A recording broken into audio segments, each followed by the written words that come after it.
5th, 2024. It's 9:07. We'll do the Pledge of Allegiance first. I pledge allegiance to the flag of the United States of America and to the republic for which it stands, one nation, under God, indivisible, with liberty and justice for all.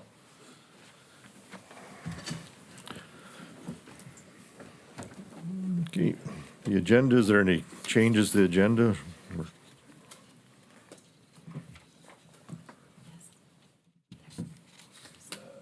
Mr. Chairman, I move to approve the agenda as submitted. What is it? JPA, this JPA Dickinson ambulance, because it wasn't sent out on the other ones, and we got sharing day. Okay, and we need to add, to make sure that it added the JPA for Dickinson Ambulance Service on there, and also the manufacturer's declaration. Okay. I would amend my motion that JPA is on my agenda, but the manufacturers, National Manufacturers Day, I will move that that be added.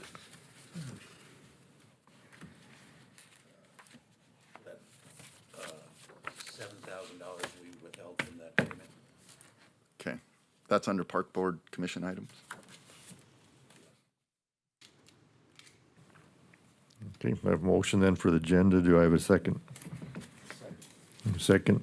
All in favor, state aye. Aye. Those opposed, motion carried. Next, we have the minutes from our August 6, 2024 meeting. Is there any corrections to those?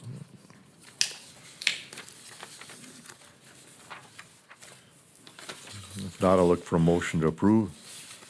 Mr. Chairman, I would move that we approve the August 6, 2024 meeting minutes. Okay, I have a motion. Do I have a second? Second. All in favor, state aye. Aye. Aye. Those opposed, motion carried. And we have the minutes from August 19th, special meeting in 2024. Is there any corrections to those meeting notes? If not, I'll look for a motion to approve. Mr. Chairman, I'll move to approve the August 19th minutes as submitted. Okay, I have a motion. Do I have a second? Second. Second. All in favor, state aye. Aye. Those opposed, motion carried. Accounts payable. Is there any questions? Accounts payable.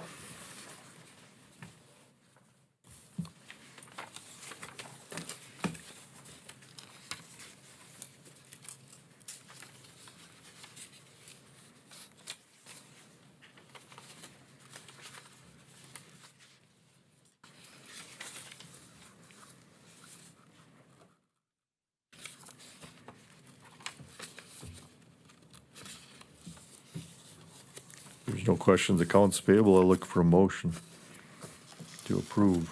Number G9.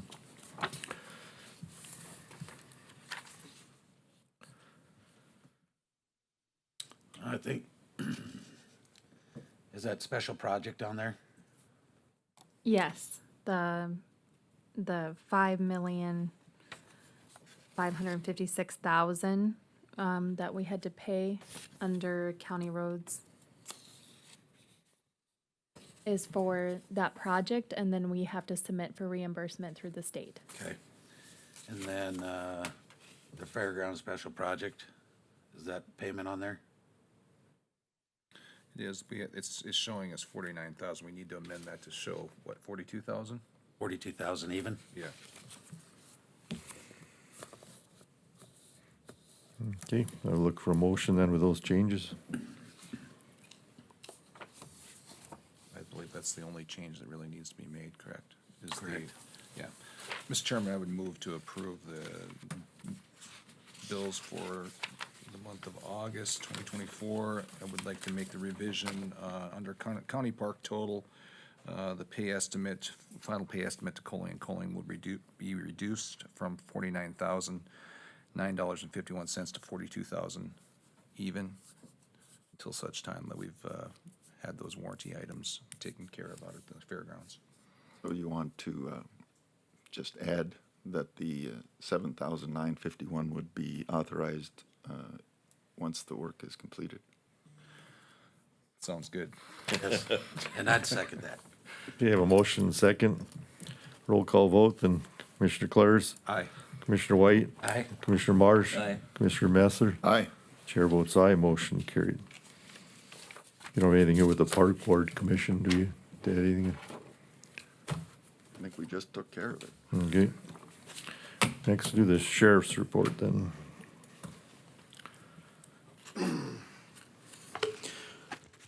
Chairman, Commissioners, good morning. Stark County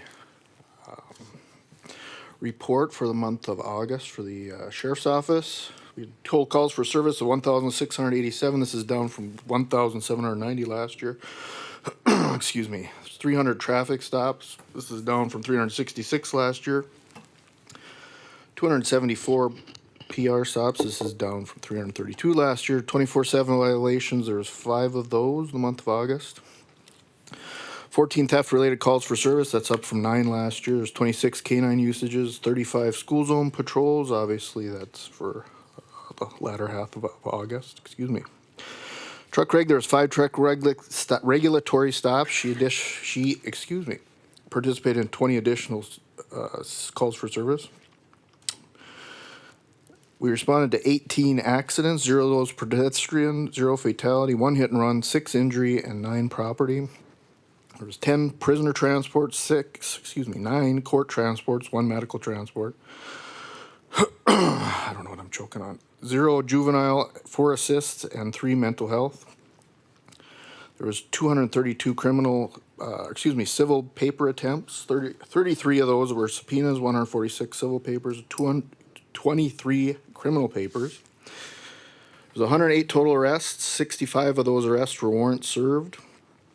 I just wanted to touch again on the fleeing that we talked about last month, as far as especially motor vehicles fleeing from traffic stops and such. I was obviously at that conference in Deadwood last week and spoke to many of the 400 participants who were at the conference from around the United States, and of course they're seeing things similar to that as well. So it's a nationwide epidemic. It's not just here in North Dakota. That Belfield contract, Amanda, did he get back to you? Yeah, to me, and I had made a couple just typo adjustments, and I've sent it to you, but I haven't heard back from him since then. But as far as I'm concerned, if the city of Belfield finds that acceptable, it looks fine the way it's written. Okay, I will take care of that. Meeting next week. Gladstone contract went into effect September 1st, so that was signed by Commissioner Franchuk and myself and taken care of. I do have a request for that vehicle that was wrecked last month in the car deer accident on the way up to Minot for training. We did get $7,900 from the insurance company, surprisingly. I am hoping that we can pay that to the city of Belfield and buy the car back that we had from them, that we returned at the end of its life, as per our contract with them. So I would need approval for that. So basically giving them the insurance money and buying that vehicle. Is this which vehicle are you talking about? It was the patrol vehicle. So it got stripped. It went back to the city of Belfield because it was theirs when we took over the contract. So in that contract, they're getting the 2 vehicles back that they gave us when we took those 2 officers. So the one re-wrecked was one of ours. You're talking about the Tahoe then that they had, or which one? No, the Interceptor. Intercept, okay. So we would like to buy that to replace the one that was wrecked for $7,900. You'd have to re-equip it then, or what? Nope, it's just going to be a straight training vehicle for both trainings, like when we do our department trainings, as well as people driving to trainings and such. And it keeps the miles off the squad cars. So this is a net zero, correct? Yeah, it's insurance company to Belfield. Gotcha. Okay. I'll look for a motion then to approve that. I move that we approve that. Do you have a second? Second. Okay. Roll call, Commissioner Marsh, Aye. Commissioner Claris, Aye. Commissioner Messer, Aye. Commissioner White, Aye. chair votes aye, motion carried. All right, thank you. And I just did want to really quickly, I saw that you did have a short meeting. That never turns out that way, but share a couple of the things that were brought to my attention at the conference this last week. One of the presenters, who was a former DEA, I don't know why I can't talk today, DEA agent, higher up in the rankings, and I'll just read you a few of the notes that I took down quickly here. The global drug market produces over an estimated $400 billion a year, and of that rate of profit for fentanyl far exceeds any other product in the world. I think this is lending to a lot of the problems we're having in our local areas. This is why I want to bring this to your attention. The over $80 billion in weapons left behind in the withdrawal from Afghanistan have made their way to drug cartels around the world, as well as to terror cells that have used those same weapons in attacks against India and Israel. Mexican cartels currently have a presence in over 3,000 American cities, excuse me. There are approximately 1.4 million gang members in the U.S., as opposed to approximately 800,000 law enforcement officers. New ranking out for the 10 most dangerous cities in the world. 1 is in Africa, 1 is in South America, the remaining 8 are in Mexico. Over $1 billion a year spent on newborns diagnosed with NAS, which is neonatal abstinence syndrome. Again, $1 billion spent on that annually. There's currently a 97% pure form of meth flooding the market, which is described as being almost instantly addictive. That'll be pleasant. It is estimated that 2/3 of the crime in the U.S. is driven by meth and fentanyl. The United States currently has a prison population of 1.4 million people, which is why we have so many people that we have to leave out on the streets very often. However, in an attempt to combat that number, a few years back, former President Obama did try helping out by pardoning 1,927 people before leaving office, 98% of those which were drug dealers. So, fun fact. I got a question for you. Yes, sir. On your stats there, you went to your traffic stop, you used to list citations and warnings. Why'd you eliminate that? Why what? I don't think I've ever had citations and warnings on there. Did I? I don't think so.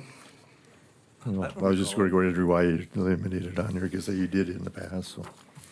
It would have been years ago, but I can put that back if you'd like. I don't recall ever having it on there, but I can certainly put it on there. Okay, I will do that. thank you.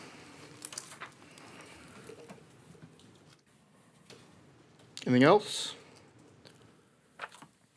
Is the construction done there at the sheriff's department? It is not. Got an update on anything? Anything still leaking? Well, that part is why it's not done. But yes, the work inside the building was completed. I think a week or two after it was completed, we had a nice rainfall again. So, and I mean inside the building, not outside the building. So, something that they had. Paul, do you have more information on that? Well, it was repaired at one point apparently, and it failed. So, Yeah. a little instant, I don't know. a little setback, I'd say. Did they agree to take care of that, or I don't know the Yeah, specifics on I that. think so. I mean, we actually have an LEC meeting here this afternoon, so we'll Okay. get an update on that. And then, of course, the stuff outside the building is going to be another week or two, so. And maybe more before they have the road paved. Maybe. Maybe. Thank you. Okay. Okay, next, the road department.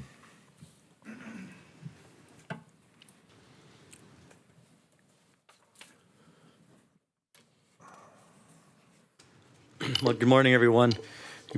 I guess one thing to report is our crew's been helping out with a big haystack fire out west of Dickinson. Chad said it this morning, they put 30,000 gallons of water on it and got it all put out. So our one thing about our crew is always willing to help when there's a fire. We're only a phone call away with our tankers, so they can always rely on that. One thing, Karen, we got the email, I see you responded. We need that resolution signed for the box culvert at South Art. We'll get that done and get that sent to the DOT. And I think a lot of you have been driven. The bypass is pretty much now complete. We got the shoulders all seated. We have the turn lane left to stripe. I tried to get them to chip seal, but they just couldn't get her done. So the crazy part is we got to remove the epoxy stripes, and the cost of that's $4,200. I did talk with the city this morning, the street department. They got a striper. We're just going to put black paint in there and cover them over because we're going to chip seal it next year. We're a lot less cost. Excuse me. I think I got what Corey's got over. There must be something catchy over there. Anyway, I did talk with the DOT, and I sent you guys out an email last week. We're going to actually have a ribbon cutting ceremony out on the new bypass. Kind of proud to say that we're the first county to get a project done and completed with the Flexible Transportation Fund. I think we had a couple of responses. I think, and I did talk to DOT this week, they want to know we should get a list together. They're going to set up the media. They're going to set up everything. They were concerned about safety. I think we'll just shut the road down, barricade it off for what little time it takes so everybody feels safe out there. And so, and now the next question is, what works for everybody? I know we can do it any time. I know Neil, you had mentioned there's a lot of things going on. Well, yeah, are you gonna do it sooner or later? Whatever. I don't think it matters. I think we should do it, fairly soon. Yep. Because we don't, and they kind of agreed what you had alluded on. We're just going to do the ribbon cutting and say a few words, and everybody's going to disperse from there. So could you shoot for the week of the 23rd and do it in the morning? On the 23rd of September? The week of the 23rd. Okay. Yeah, I can send that out. Does it fit everybody else? Yeah, I got a couple afternoon conflicts. I'm that leaving the week, 25th through the 28th, but I guess that's fine too. so we could do Monday, Tuesday. Okay. Monday would be great. And this, what's the time frame you're looking for during an hour? To get Oh, together? Not even. half hour. They were pretty excited about it because, they pumped $80 million into that flexible transportation fund and to show the public that these projects are getting completed, so. Yeah, I'm sure that they'll definitely use it for their promotions. Yep. And like I said, they're gonna set up everything for notifying people. We just need a list. I think our local senators and representatives, we should make sure they get on the list because, they were instrumental to helping us get this project through. So we can get that list put together. And if there's anything, you think, just shoot me an email and we can get them on the list. Speed limit on the bypass. Probably include some of the people in Dunn County since they did Sure. We give can, us a recommendation letter. we could do that. Got anybody specific in mind? No, I just said the county, Okay. we presented. We at the could, I county. could send it to the auditor and she could pass it on to whoever they feel that wants to show up for it. One other thing, there's been some discussion on the speed limit with the people living on the new bypass. So what we did is we did a traffic study after was just plain gravel. And then we did it for 1 week and then we did it pavement. I'll let you Todd give them numbers because he's pretty handy about the percentage and we'll let him, let you know what he come up with.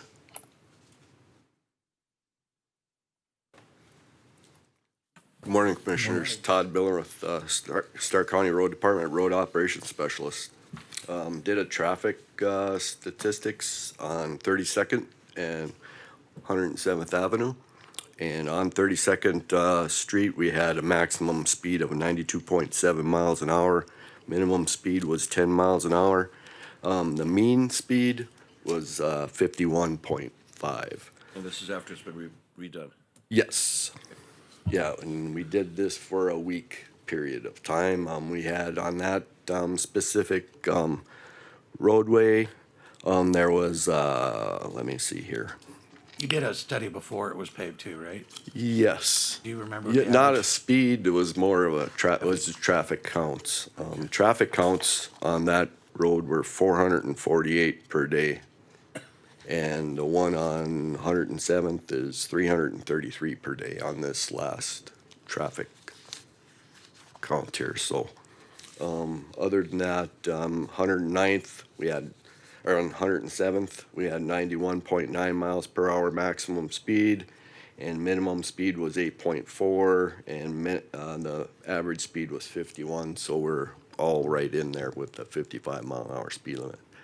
There is an hourly breakdown on the statistics as well. It shows a lot of the speeds are higher than 55, where you have that maximum speed of 90. They're occurring in all the hours. So it's just a matter of being there at the right time, and it comes down to, say enforcement, but they can't be there always either, so. Was there a lot of them that were in the 90? Let me see, on the 90s, there was, I think, only 5 vehicles that were, yep, probably, And one individual? Probably. yeah. Or law enforcement responding to something maybe? Do they go So, that fast? yeah, new pavement, speeds are gonna go up, but Oh, but was there a change in the number on there from the gravel? When it was gravel to pavement, was there any big change in numbers of traveling on it, or? as far as travel, it just picked up. I do believe the last count on 32nd, I think our average was right at 300, pretty close to that, 275 per day. Now we're at 448, so yes, Well, that was the intent, right? yeah. It was. And I don't have like the classification, I didn't run a report on that. It could tell you how many trucks and how many cars, how many motorcycles, if needed. I can always send that out in an email if you needed it, but Todd, I don't think the traffic speed changed a lot from gravel to pavement. no. I think the speeds pretty much stayed the same, so. Thanks for I that. think that's, Yep. Okay, and then one more thing, there was, last meeting we talked about on the golf course over there on that subdivision. Yep. As we speak, the signs are all up now. The 15 miles an hour and those are going into the subdivision there, and the speed bumps will be put in place. Are we waiting till next season to put in speed bumps? No, we're gonna put them in now, see how it works, and then we'll just, take them out when the next snowfall happens, maybe hopefully in Take them out April. with the blade when the next snowball? But we'll get them out, so. Todd, I had 2 questions. Were you guys gonna do a speed bump on 114? And then once the speed bump by the lake there that was laying in the ditch, was that Game and Fish's responsibility? Yeah. Okay. Yep, those are game and fish. The only speed bumps I know that we have are over by the Southwest Grain Terminal, and then these here that we're putting in. Good, Okay. thank you. Thank you. Yeah, that's a beautiful road, Al Caputo, great job on getting that put together. Yeah, that's- Visiting with some of the people out there, they're just excited. That's pretty nice. I think, I've talked to a lot of people like taking a motorcycle for a ride. It's a nice tool. Have you driven it yet, Paul? I have not. You better try it out. You might like it. Sure Corey's not out there. And then as far as the road crew, we're just hauling some gravel over at Richardton. We got a few guys out taking some old bridges down south of Dickinson. One replaced with culverts, and one it's just a farming. We're just gonna put in some rock, make a little water crossing. One other thing too, Dean brought it up at the beginning. Our trucks, we need to replace some trucks. I know I've got 2 coming here probably towards the end of the year for this year's budget, but I need to get a couple more ordered here real soon because there are only so many build dates. So I don't, them trucks are about 160,000 apiece, so I need to make that determination to get them because I don't know if I have to wait till the budget or I think we should, if, Are they international? What are you getting? Are they Kenworths? we're International? gonna try a couple Western Stars again. They've got a new truck out, different engines and stuff, so. Biggest problem we have with these trucks is that DEF, and when they put the DEF in there, I mean, they got the one box, and one boxes go out there $18,000 to fix them. So, Do you have room in your budget this year for it? oh yeah, this year I do, but I'm talking about, these won't be here till 25. So they'll go into 25 budget. I know if you've seen, Karen, if the commission's got the budget out, but that's one thing I'd like to do is get them ordered, and then we're gonna visit with Neil briefly. We're gonna crush some gravel. Their fisher's in the pit right now, but that'll be for 25. So, Our local Western Star. yep, Who is? Wesley's. Wesley's. Okay. We're not the only problem with trucks. We talked to him. Randy talked to him last week. He's got 80 trucks in the backyard waiting to get fixed. So Well, I think we could do the preliminary budget, approve the budget, and you could still get in the process of ordering those trucks and still get them here in a realistic time, or not? Yes, they'll be, probably, if we order them now, they'll be here sometime after the first of the year. Okay, so, And like I said, I've got two that I ordered well over a year ago. They're still not here yet. They're only supposed to get built this month Yeah. or next month. But the money's in the budget for '24 for when they do get here. the other thing is to, again, is just make sure we do properly the bid process since it exceeds some threshold. or- This is, now that we got Sourcewell, Okay, got it. Okay, they in fact actually went to Century Code, so now we can buy off Sourcewell. okay, And we've gotten competitive prices from other dealers too, so okay. Sounds good. that's it. Read that resolution and that resolution too on the project over by Southern. Yes, we need that, because Karen's got emailed to him, is due tomorrow. If not, we gotta do an extension. Okay. Well, Mr. Chairman, I would move that we authorize the chairman to sign the Edward H. Schwartz contract on BRJ 0045-75 for $1,040,608.13. The resolution says 5 miles west, it's actually 0.5, right? Isn't that what we're talking, yeah? It's weird how they do that. They pick a point and they come in odd directions. It's from some certain point, but Okay, I have a motion, do I have a second then? Second. Okay. All in favor, state aye. Aye. Aye, those opposed, motion carried. and I'll let our engineers do the updates on the project they're working on. Okay. Thank you. Thanks. Okay, we'll go with KLJ first of all.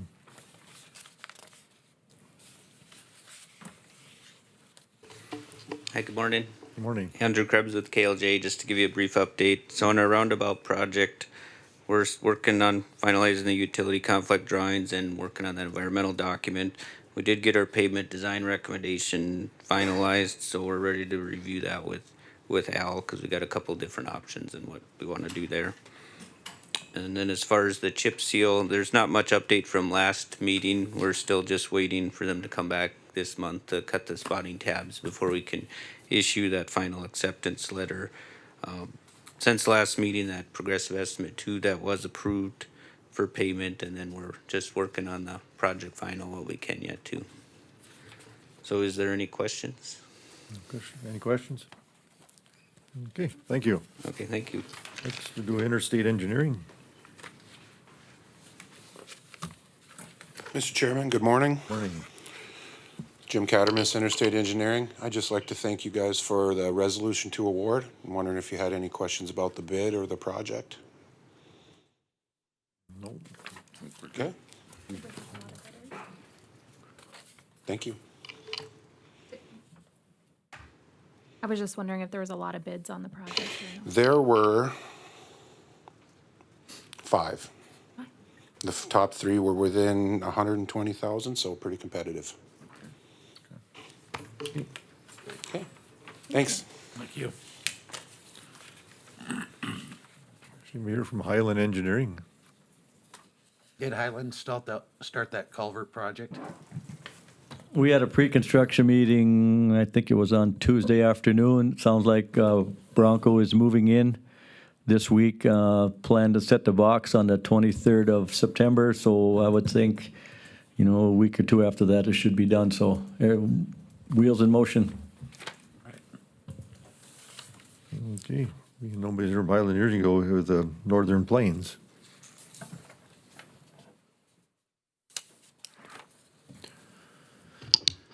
Good morning. Just a couple real brief updates. 41st Street and 109th Avenue, that project got seeded this week and erosion control is done just yesterday. So we'll probably have a final inspection fairly soon on that one to wrap that project up. The other project is, Al had kind of mentioned it, the 32nd, 107th paving's done. There's still the seal coat to do, but that'll happen next year, and some striping of the turn lanes maybe later this week or next week or something. But that one is largely wrapped up, of course. One thing we're continuing to work on is those reimbursements, and I guess maybe Karen, you're maybe aware of it more than commissioners. The first reimbursement we requested was, I think, around $800,000. We're kind of going back and forth with the DOT, revising that a little bit and resubmitting that. I think we got everything resubmitted now. They're also still setting up their process for reimbursement, but it sounded like next week is when you should get that first reimbursement sent. I'm not sure how if that's a physical check or how that works, but it should be cleared up next week, it sounds like. So do you know what change needed to make? Because I don't remember signing any change paperwork on our first reimbursement. Nope, what we're doing is they sent out a revised spreadsheet and we're revising that, but it's not really a chairman has to re-sign anything. Okay. We will have another reimbursement for number 2, which we do not have prepared, but we know what the number is. It's at 5.6 million, but once we get that first one done, we'll do the second one. Okay. So, like I said, next week I think you'll get that first reimbursement, and then once they get that set up, it'll probably be a week or 2 and you'll get the second reimbursement. Okay. So that's kind of the big dollar value thing we're working on the last 3 weeks here, so hopefully it gets resolved here real soon within the DOT, but other than that, that's about all I had on that project. It actually went pretty quickly, fairly smoothly, and you know, CSI out of Minnesota that did the paving, they got a strong work ethic and came in, paved it, and went to the next project, so. Anything else? Nope, Not, that's thank it. you. Okay. Thank you. Thanks. Thank you. Okay. Next we'll do the JPA with Dickinson Ambulance.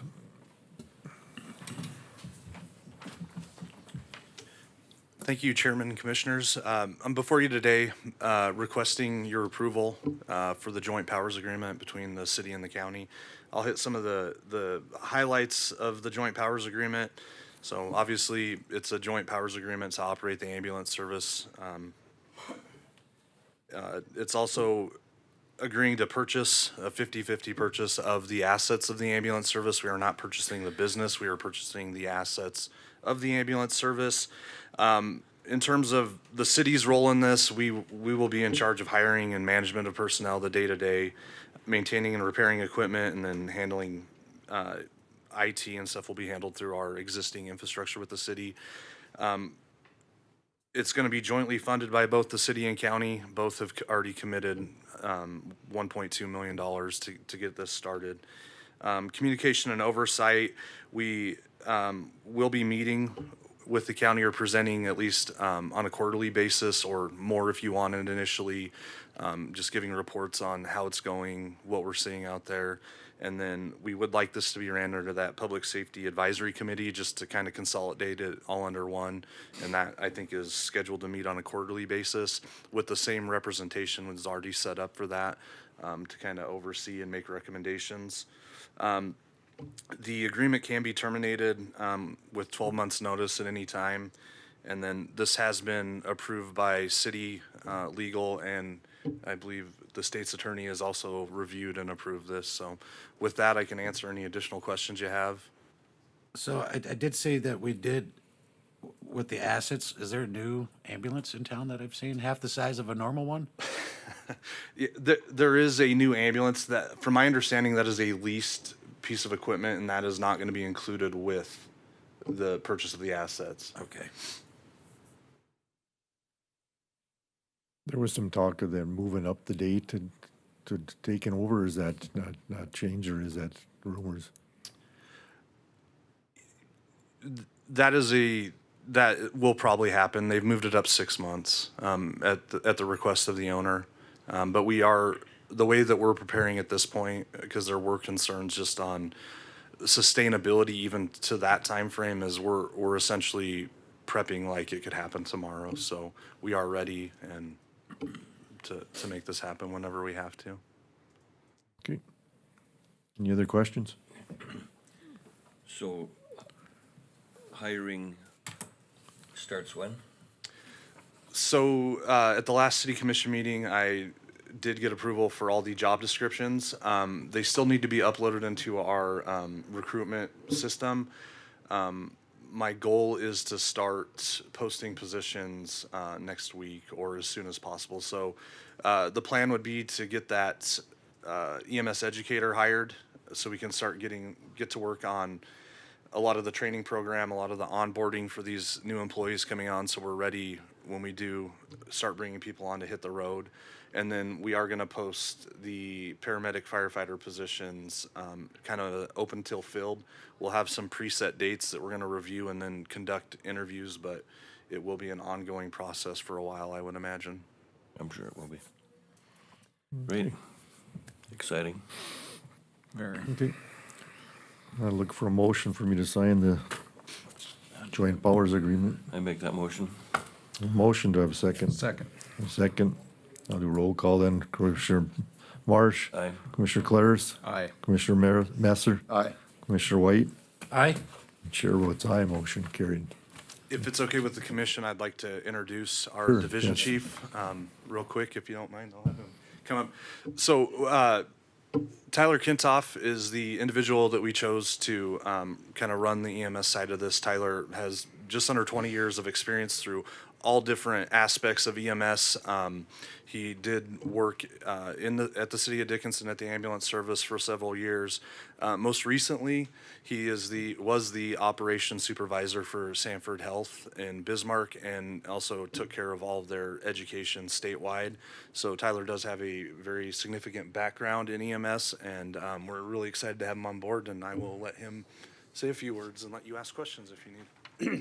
Chairperson and Commissioners, thank you for the opportunity to speak and the opportunity to serve Stark County. Jeremy did a fine job of going over my resume. I think I bring a plethora of experience that'll serve the county well. Pretty excited for the role and excited to move forward with this project and get things up and running. So entertain any questions that you might have at this time. I don't have any questions, but I'm excited to have you with Yeah. us here too. Congratulations. Welcome. All right, thank you so much. Okay, welcome. Thank you. Okay. Next to do the manufacturer's proclamation. You had somebody to speak for that, or?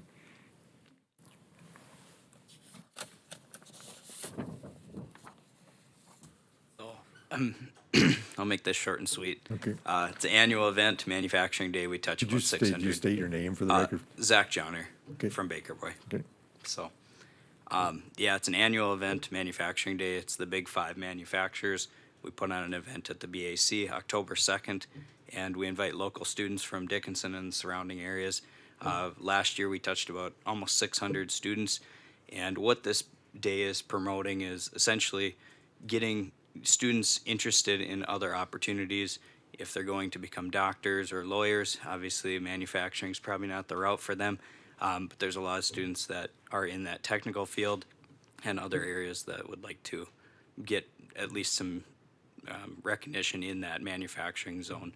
So we bring universities, colleges, and other training programs in the event at the BAC along with the manufacturers and just give them a little bit of an opportunity to know what we have available. So even if that's accounting or if that's safety or other different areas and marketing, we get representation in that area. So October 2nd, we'd like to declare that as Manufacturing Day in the county.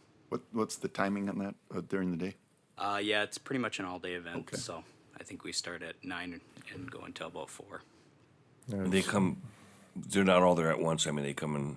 Yeah, we try to do the best we can, obviously with the block scheduling and things like that from the high school. It's a little different than the other towns, surrounding areas. But yeah, sometimes we get 200 at once. Sometimes we get a group of 100 that come in. So. Okay. I look for a motion to approve a resolution to proclamate October 2nd, 2024 as Manufacturing Day in Stark County. So moved. Have a motion, have a second. All in favor, state aye. Aye. Aye. Those opposed, motion carried. Okay, thank you. You want to take a break, or should we go move on? We just got a couple things left. Yeah, let's roll. Okay, go Badlands Big Sticks Ballpark.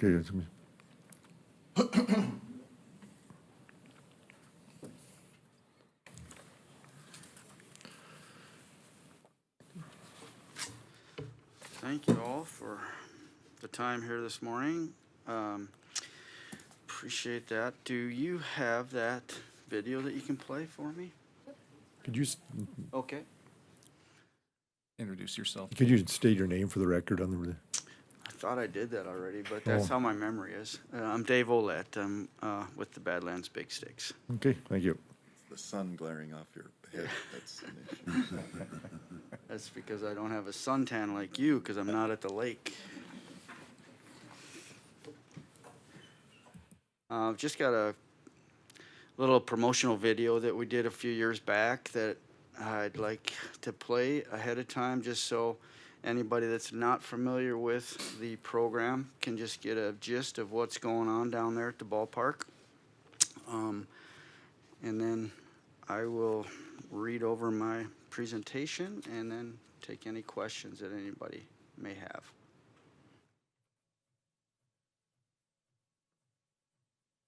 So when I started with the Big Sticks in 2019, it was because of my involvement in 2018 when I was at the ballpark all summer during their first year, serving ice cream cones basically to everybody in the stands.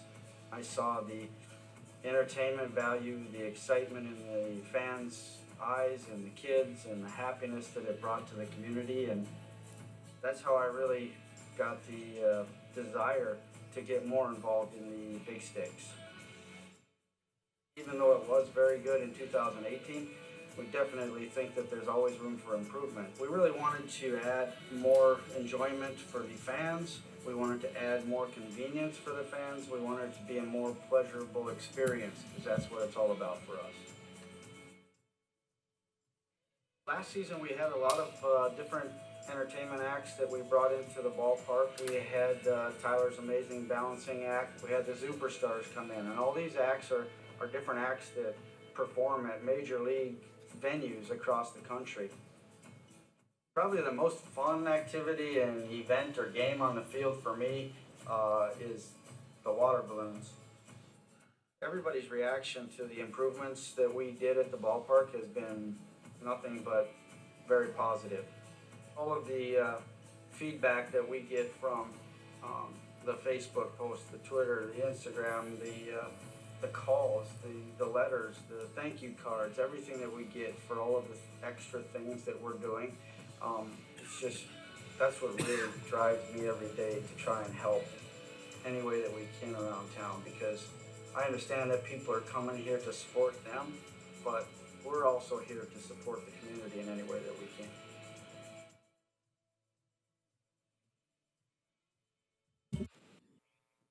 Having the baseball club at the top of the league record-wise and hitting home runs and striking people out on the field is just icing on the cake and makes that experience that much better for the fans. But it is much more about the family experience at the ballpark than it is about a baseball game. There's entertainment going on in between every inning. There's fundraisers going on nearly at every game that we are contributing to certain organizations to help raise money for different things. There's just a lot more to it than the baseball game. The baseball game is just what gives us the opportunity to bring everybody together. And for the 2020 season, all we want to see is the stadium full.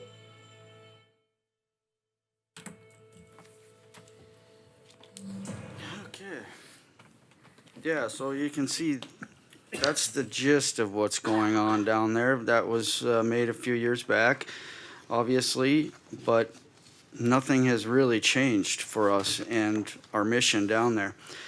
So I'll start out by just saying, when the team was brought to Dickinson, it was founded by an out-of-state owner.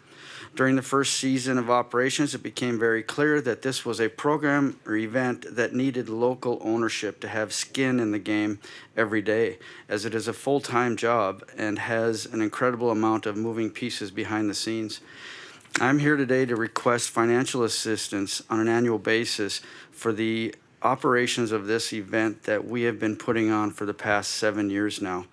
While this is technically a for-profit business on paper, at the end of the day, this business has not made a profit on any year in existence. I believe, actually, I want to correct that. I believe in 2019, whatever that year was, the COVID year, where we got the government assistance, whatever that was, I think that was the one year that we showed a minimal amount of not in the red because of that government money that was given to us. Over the 6-year course of this business venture that I took on, I would say I personally averaged 60 to 70 hours a week during the season working on the events, whether that would be in person at the ballpark or at my desk on the computer or phone coordinating and entering data for the business dealings. I used to, quote unquote, live a lot of my summers at the lake. And since this takeover, can probably count all my lake trips on my fingers. I believe my lake neighbor, Commissioner Messer, would be able to confirm that for you all if needed.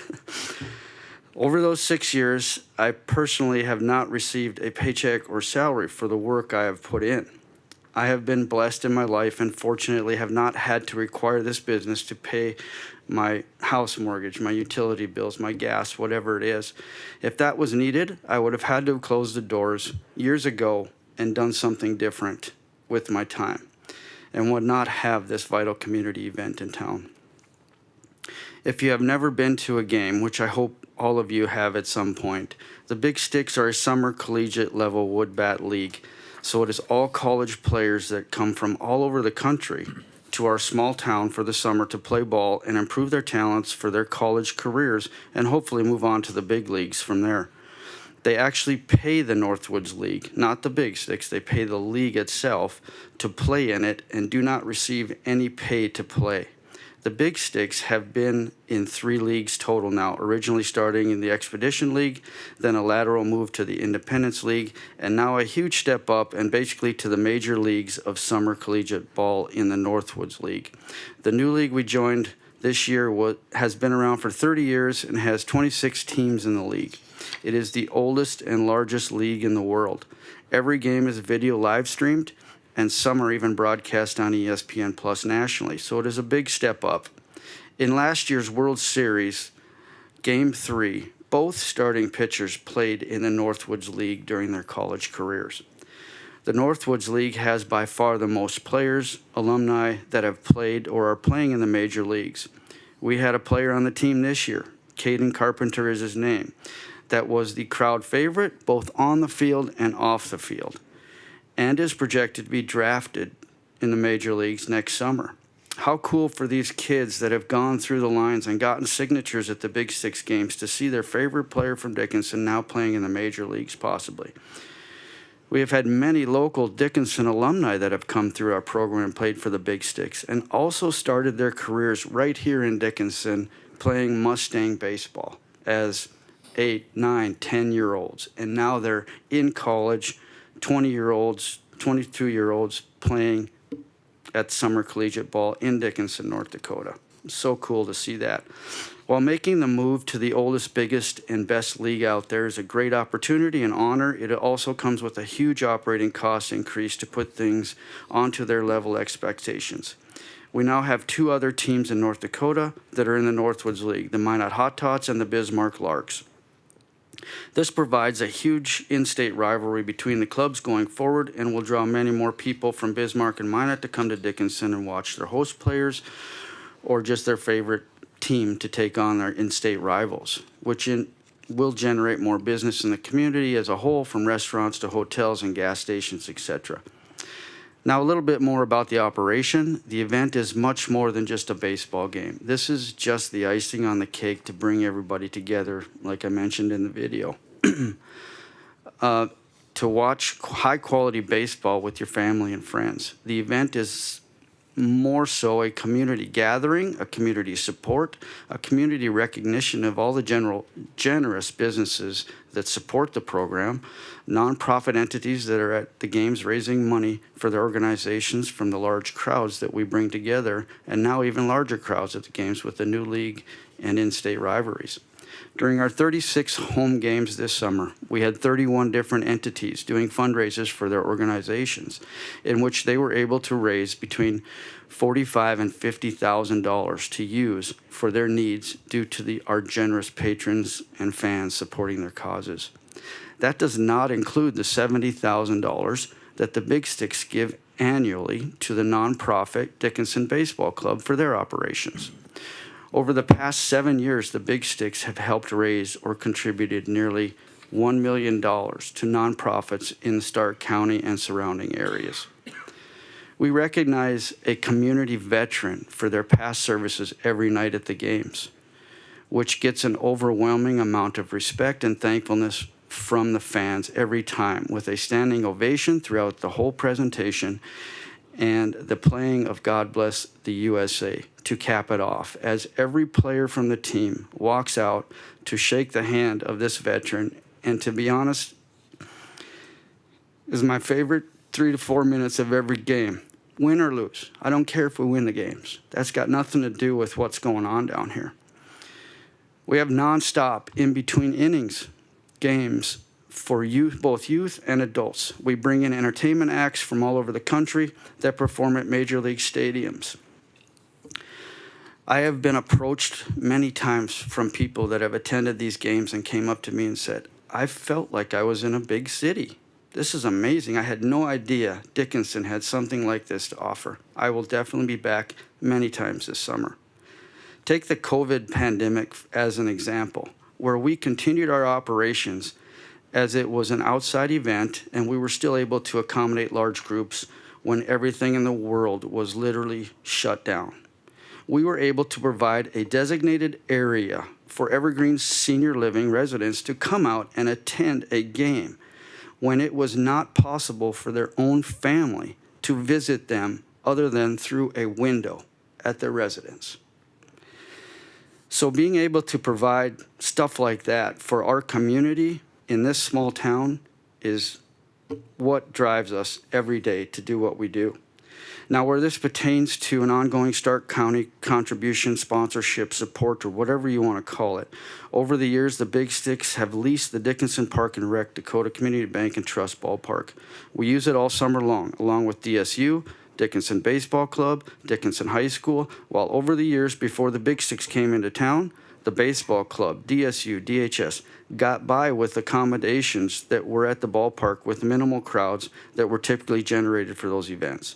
With the Big Sticks in the picture and a much larger attendance at all the games, we have developed many additional needs to accommodate the larger crowds and offerings needed.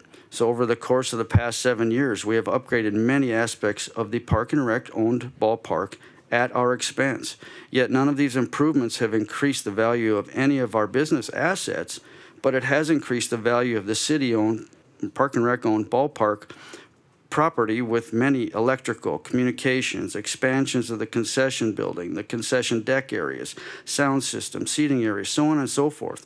Over the course of these different improvements, the Big Six have contributed approximately $100,000 of stadium infrastructure, amenities, and improvements, not including the volunteer hours that I personally have put in and countless others have put in over the years, simply making things better for the workers and fans alike. All of this certainly needed and intended for the Big Sticks events, but on top of that, taking the experience at the Park and Rec owned ballpark to another level when the Dickinson Baseball Club is playing there, or the high school or college teams are playing there. So now when those games are played, they're played there, and especially when a high school, college, or Legion tournament is hosted here, we get countless compliments of the facility, the appearance, offerings that are provided. It is a much better environment for those other users, while for the most part, the Big Sticks have footed the bill for the lion's share of these improvements. Former president of DSU, Mr. Eason, made reference at the Stark Development meeting of the Big Sticks being a big help for the college baseball program and their ability to host conference tournaments because of what we have done at the ballpark. We have a great working relationship with the Park and Rec. They do an amazing job with upkeep and maintenance of the field and facility. We understand there is costs involved to upkeep that maintenance on the field and facilities. To that extent, the Big Sticks pay an annual lease to the Park and Rec for the use of the facilities. The Big Sticks have an agreement with the Dickinson Baseball Club where we own the rights for all the advertising at the ballpark. So we now contribute the first $70,000 of the fundraising every year to the baseball club for their operating expenses money that they used to raise with advertising at the ballpark. This is a huge burden off their shoulders to not have to go out and raise those funds, and avoids them and us simultaneously having to reach out to all of our generous businesses in the area. We have also taken over all the concession operations for the games. They now have the best possible ballpark concession offerings and do not have to sign up for their dibs to have volunteer workers working concessions and all of those operations and have the best concessions possible for their ball games. The Big Sticks host 36 home games and play 36 road games in a 2.5 months they are here. Approximately 7 days off, if you will, in the entire summer stay. Well, on those days off, most of the time we have the team doing something in the community, helping out at the Bakken Barbecue, helping out at the hospice picnic in the mall parking lot, 4th of July parade, helping out with the Make-A-Wish event, tear down and set up, picking up garbage around town, going to Mustang Diamonds facilities, do mini camps, movie night out at downtown at the Legacy Square, swimming with the Big Sticks event, etc., etc., just to name a few of the nonstop stuff that make the Big Sticks a vital part of our community. We employ over 50 part-time staff for the summer, with a large portion of those employees being 14 to 16-year-olds, where we are teaching them the importance of working, the proper ways to deal with customers, the proper ethics, counting money, keeping things clean, etc., etc., all vital parts to these youth from our community that will one day be working for many other businesses throughout our communities as they grow older. Not all businesses are into hiring younger staff due to the extra training work that goes into teaching them proper work ethics, but that is something we are very passionate about and love the opportunity to help younger generation learn these types of customer service skills every night of the week throughout the summer. Games can be any day, Monday through Sunday, so any point in time the people in this community can look at the schedule and find a date or dates that work for them to get together with their family or friends and head down to the ballpark for an evening of fun. Just one more major offering this city can promote as a reason to take a job in Dickinson or surrounding communities and raise their kids here. Having been at the ballpark the last 7 years, nearly at every game, I could not imagine this town without this community event throughout the entire summer. This is something we need to have here long-term for the benefit of our community, our children, our grandchildren, and beyond. It is a Dickinson and many surrounding communities event put on at a city-owned property and attracts a lot of people to come to town, but is not possible without the community coming together to make it happen. We need 30 to 35 host families to house these players and interns every summer. We need restaurants to donate meals. We need hotels to donate rooms.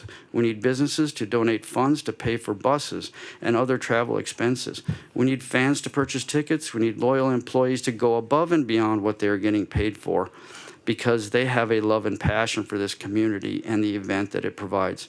Again, as I mentioned before, this is a for-profit business on paper, but it is a unique situation that to this point has not been a profitable business. As a business owner of multiple operations in town, if I had a financial advisor controlling my operations, they would have required me to close the doors years ago.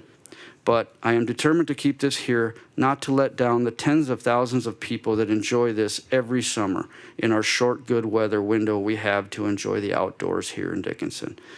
We would not be here today requesting support if this was a revenue-generating, profitable business. That would not be appropriate. But we are here requesting support from Stark County to help get this business to cash flow and keep it in existence for the long-term benefit of the community and Stark County as a whole. Is it possible for the county to increase their support to the Park and Rec to offset lease rent amount to avoid the Big Six from having to take that out of their bottom line? Is it possible for the county to fund the Dickinson Baseball Club, a nonprofit program, to a certain extent to offset some or all of the youth baseball program expenses the Big Sticks pay from their operations? Anything and everything that could be possible, I'm open to, we're open to, and I thank you all so much for your time and opportunity to present this information and request to you this morning. I am simply asking for consideration of this unique request and gladly will answer any and all questions you may have for me right now or at any time in the future. Thank you.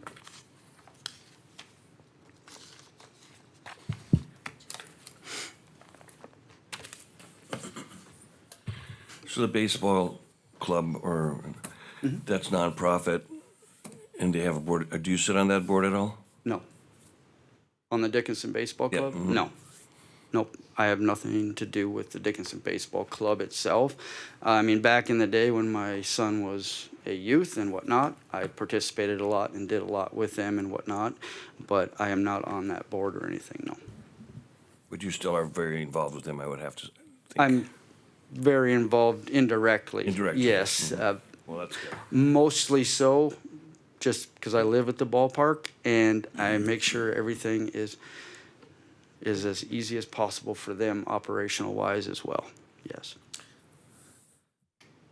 Well, I know I'm a big supporter of the Big Sticks. For the last 6 years, I've hosted 19 ball players at my house and 1 intern. So it's and I've spent a lot of time down at the field. You do spend a lot of time there. You help manage and supervise projects that are going on there at all times. So I know you recently just talked about down in the beer gardens area, pouring concrete down there, and so it's not a muddy mess after when it's being utilized down there.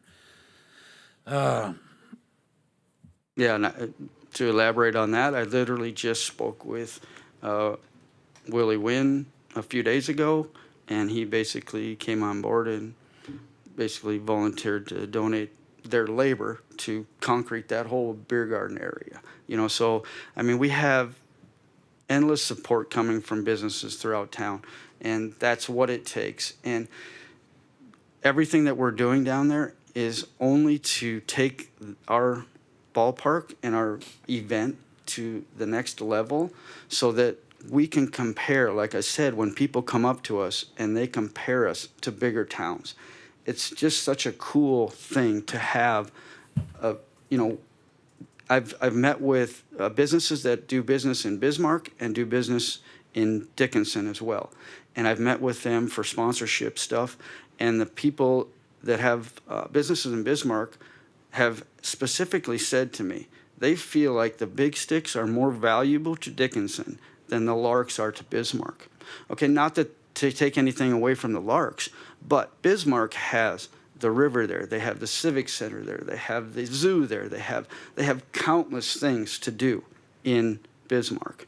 Whereas Dickinson is a smaller community and a lot more limited opportunity of things to do. So that's how they judge that, as how valuable it is to our community. You know, I can elaborate a little bit on that also, because I do go to several games a year, and the comments that I get from people that are here following their team, not the Dickinson team, are amazed at the following that the Dickinson community puts to their team that they have and they support and they love. Yes, thank you. And I will tell you that this is our first year in the Northwoods League. Like I said, that's the biggest league in the world, the oldest league in the world. It's been around for 30 years. I want to say, every team that came to town and stayed here, they end up staying at our hotels. The home teams put up the visiting teams in the hotels. Okay, we're responsible for feeding them, and we're responsible for putting them up while they're here. Every team that came here said that there is not another team in this league that treats them like we treat them here in Dickinson. From the hotels to the meals to the field amenities and stuff, and the way we go out of our way to make sure that everything is good. They have players traveling with gluten-free issues and stuff like that, and they were amazed at what we did to make sure that we accommodated every possible need that they had. So. And the volunteerism on that, you know, you got host families cooking for both teams, bringing in kids, letting them stay in their homes for free for the summer. So there's a lot of buy-in with the community, and, you know, over 7 years of you managing this, I mean, It's been a great event. The teenagers, age 14 to 16, how many do you average those a year? Do you keep at the ballpark? I would say, I'd have to get specifics, but I would say probably a good 20 to 25 of our employees in the summer are in that age range. And 30, how many games, home games a year? 35? 36 home games. Six? Yep. So that's 32 military honorees that are recognized within our community? You do it every night, don't you? Nearly every night. Yeah. Yep. Yep. And that's something that the Jessica puts together for every game. She does the recruiting and finding that person, or there's people in town that submit recommendations for their loved one or whatnot to get recognized. And so she'll go through the process. She'll contact them. She'll get them set up. They'll come to the field, and in between the third inning, we'll bring them out on the field, and them and their family will be standing out on the field, and we'll do a full read over the PA of their accomplishments in the military, what they did for our country. And like I said, that is the best moment of every game for me, as the crowd stands up, does a standing ovation the entire time. The best part of my summer has nothing to do with our record, has nothing to do with anything. We did that recognition one game, and because all of our interns were gone, I was in charge of the music for the last two games, okay? So I'm sitting up in the press box running the computers and the music. And I've been at other ballparks too where they recognize a veteran, and they play this song, God Bless the USA, right? And so once that recognition is over, people go out and shake his hands or her hands, and they're walking off the field, and the inning's about to start. Okay, they'll turn the music off, and they'll start the game, right? Well, this year, I'm on the, this is so funny. I'm on the computer, and the song is playing, and we are 3/4 of the way through the song, God Bless the USA. And the umpire points at the pitcher, says pitch, and blah, blah, blah. And I got on the mic, and I said, stop. I said, stop. I yelled it out again. And the umpire looked up at me, and he's like, what? And I said, I am not stopping this song until it's over. There's no reason for us to stop right now. So I played the rest of the song. We finished it. The whole crowd stood up and was going crazy. And at the end of the song, I said that 30 seconds was way more important than throwing a pitch from the mound 30 seconds earlier. Thank you. That was, I'm running the music next year. Have you approached any of the local charities, like Dickinson Youth Activities and stuff like that? I mean, have they been supportive at all? Yes, and to elaborate on that, until this year, I have never gone out and approached charities. I've never gone out and approached government entities. I've never gone, because I was doing anything I could to try and do this without asking. I hate asking for money. I get asked for money every day because I have multiple businesses everywhere. I understand the struggle, but this year got me to the point where I realized that as much as I've tried, it's just not there yet. Someday it's going to be there. I'm telling you all right now, it's going to be there someday where it's out of the red. But right now it's not. And so I have turned over every leaf, and I am approaching I just got some support from the Dunn County Gaming. I went up there 2 weeks ago and presented to them, and they just contributed a $10,000 donation to the baseball club, in support of what we've got going. And this is the Dunn County Gaming. So I've gotten other gaming places to do support also. And yes, I do talk with as many as possible now, and I will continue, and I'm just getting started.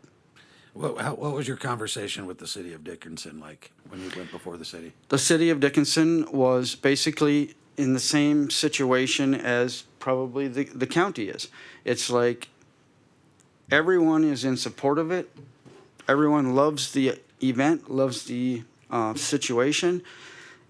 It's a gray area because, yes, we are a for-profit business technically on paper. Okay, so we have to figure out the logistics of how we can do this and justify supporting this operation that goes to a nonprofit or goes to a for-profit business on paper.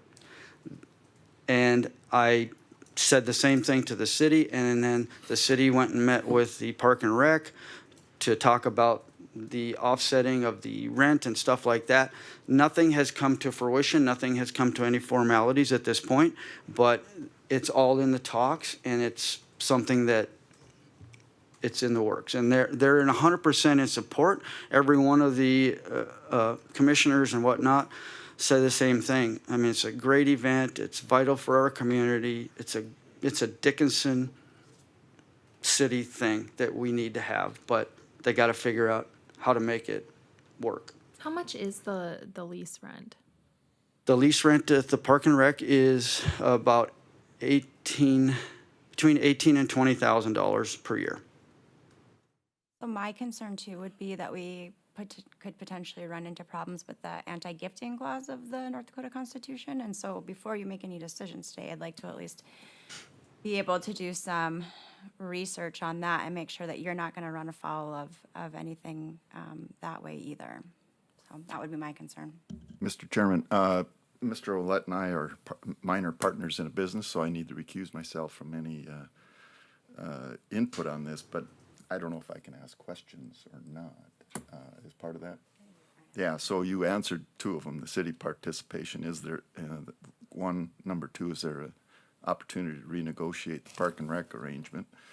I know Stark Development helped you out with the facade to help you with your concession stand there.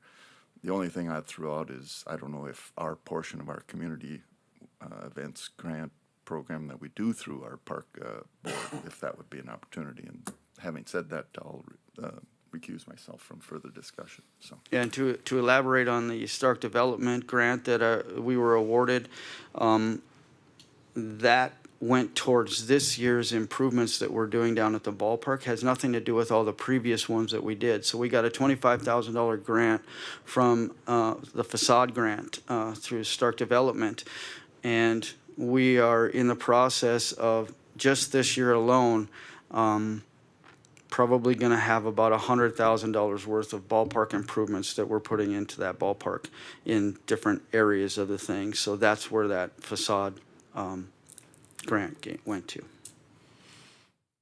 So, I mean, on a much grander scale, in bigger cities, Mm-hmm.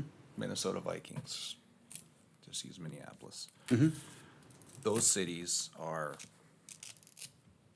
I mean, they pay attention to what's going on with the Vikings, and they make sure that they have good accommodations, so on and so forth. I mean, there's got to be some sort of model out there, this public-private partnership thing out there, possibly. I don't know how it exactly works, but there, I mean, that's obviously on a much grander scale, but because I don't think there's any question what you're offering is good for the community, and we do lack entertainment value here in southwest North Dakota, and so it'd be a shame to see something like this go away.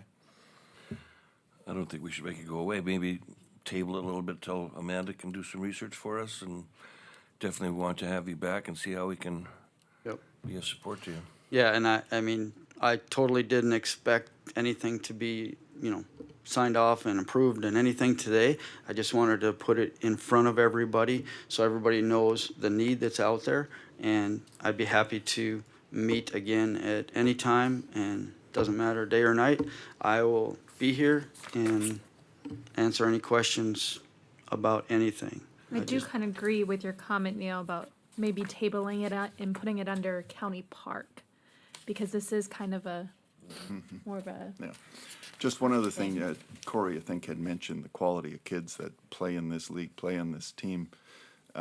So, as many know, I'm a regular up at pickleball at noon hour up at the rec center, and have befriended a number of the St. Cloud crew that come in because they need something to do during the day until, they play 2 games back to back. And so now they come and they play pickleball. They actually send us a message, hey, we're in town Thursday morning, are you going to have a pickleball group? So they've come in, super, super nice kids. I know they're not a member of your team, but I think they reflect that league's the quality of the kids that that play in that league, and you know, a 65-year-old guy there, some 21-year-olds inviting a 65-year-old guy to play pickleball. So I think that's cool. So Yeah, and that's a very passionate part about what we do is when these kids come to town, we have a very strict conversation with them when they come. I mean, they're all college kids. Obviously, they have their college routines that they're used to also. But when they get to town, they understand that this is our community, okay? They don't have a choice to neglect our morals of our community. And so this is what we're all about. You are going here. I don't care if you're the best player on our team. You hit 50 home runs and you score the most runs. If you do something wrong to our community, you're going home the next day. It's that simple. Because, like I said, it's not about the baseball on the field. It's about the event. It's about the community. It's about that. Even though the baseball on the field is really fun, especially when you're competing and you're playing for the playoffs and stuff like that, makes it that much more exciting. But it's about the community. You know, Okay, do I have to make a motion to table this? I would make that motion. Well, I'd like to say one other thing too. It's also nice to have a championship ring, so. I know, and we do have that. The first year that I took over, we did win the league championship, so that was pretty cool. I was just gonna mention, you know, you bring all these kids from all over the country come in here, right? Which I think is kind of a neat idea or a neat thing as far as introducing people from our outside of our community to this great community that we have. And which is, in a sense, a recruiting tool for the future. Yep, just recently this past year, one of our players was from, I can't remember, from South Carolina or wherever. He played here one summer, and he ended up taking a full-time job at Dickinson State University now. And I had two interns that interned for us a few years back that were going to college elsewhere. They interned for us, and last year they had come back to town, and they ended up being full-time employees for us. They actually ended up getting married because they met here as interns, and just cool stuff. I have a ball player that stayed with me, met a gal here, and they're living in St. Louis too, so, and they're getting ready to get married. So you're a Cupid too, huh? Yeah. I don't know. So. Okay, anyway, I make that motion that we table this indefinitely. Okay. A motion, do I have a second? Second. A second, all in favor, state aye. Aye. Aye. Those opposed? Can Motion Recuse. carried. Go ahead. I just want to take 5 minutes because we're gonna be here for another half an hour anyway, and I need to use the bathroom. Okay. Thank you all very much. Appreciate it. Thank you for your program.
Any?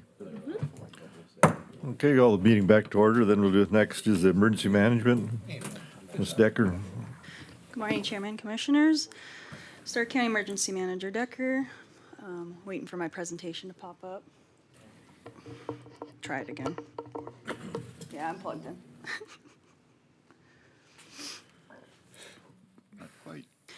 I'll be giving the first half of my presentation, overview of the stuff for the county, and then I'll hand it over to my assistant, Brad Banyai, to go over a section. So currently, community lifelines are stable. Call report for August for the fire departments. We were down on the controlled burns and the brush fires for the month, but we did go up in vehicle fires. That's not too surprising. There's farmers out combining right now. So we've had a couple of combine fires. So we're up to about 60 calls for the month of August. Wildfires, we've had about 29 reported in the county with about 34 acres burned. It's fairly low. Those guys do a really good job of getting out there and getting on it really quickly. So compared to the counties surrounding us, we have a fairly low acreage that have been burned. September is National Preparedness Month, and this year's theme is to start a conversation. So I would just encourage people to have a conversation with their family members and just people that you know about preparing for disasters, what you can do to recover for disasters. One thing that's close to my heart since I came from the fire department is how to deal with a house fire. So make sure you have those conversations. Everyone has a conversation about how you're going to get out of a fire, what to do when smoke, when your smoke detectors get off, but no one really talks about what are we going to do after the fire. So those are always the things I see when I'm talking to families that have just dealt with a house fire, is they don't know what to really do. So it's important to have those conversations, not only about what to do during the emergency, but how do we go forward after. So ready.gov is a good source to find information on how to deal with disasters and how to prepare for disasters. On that, with starting conversations with the upcoming budget cycle, I want to bring a thing forward that we're looking at bringing to the community coming next year. I'm going to let my assistant Brad speak on that, so I'll hand that over to him. Good morning, Commissioners, Chair. So one of the things brought up or kind of in discussion is extreme, the weather that affects Stark County. So extreme weather does affect Stark County. One of the first things I have here is just kind of national average. Heat is is the main fatality thing across the nation. 30-year average, flood, tornadoes, heat, and wind are on the top of those. Obviously, we don't have to worry about rip currents being in the North Dakota. So one of the things to help with that is we've been looking at a system called Perry Weather. It is a weather monitoring system, and it's set up for emergency management. It allows a few different features. So the weather stations themselves incorporate a siren system, or you can have a siren system and PA system, so you can make announcements over them if you purchase the weather station with the alarm or warning system attached. It also gives a black bulb sensor, which gives a kind of like a real feel to the temperature. It incorporates the wind speed, humidity, along with the temperature and the sun's radiation effects. It also gives a rain gauge to give precise rainfall for those locations. The wind gauge or anemometer gives wind speed, wind chill, and direction. Obviously, the housing box has all the electronics, and then you can also incorporate a live streaming camera feature too. It will take snapshots once an hour just of the sky. So the software, outdoor warning system, and weather station, we're looking at a subscription package. One of the weather stations with the warning system is $3,250 per year. And that includes 10 licenses for that station, along with the custom alerts. So this will do, you can do heat alerts, lightning, rain, wind. So as a weather station picks up any of those factors, it'll send out call, text, email, or text and email. Then we also would get a dedicated 24/7 meteorologist. So if we had an event coming up and we wanted to reach out and see what the weather is going to be like for that event, we can call, text, or email to their support, and within 20 minutes they should send a reply back, letting you know a forecast for that time period. It also incorporates a widget that you can put onto like our county website. You can put it on Facebook pages, billboards, scoreboards, TVs. It also allows for mass notification. So during, if high wind is registered, you can send out a notification to all users, letting them know that 50-mile-an-hour winds were detected at Belfield. Each unit is monitored separately or individually. The outdoor warning system can be triggered automatically or manually. So if lightning is detected within 10 miles, it can set off the alarms, letting people know to take shelter if they're outdoors. Where this kind of started was with the Heart River Golf Course.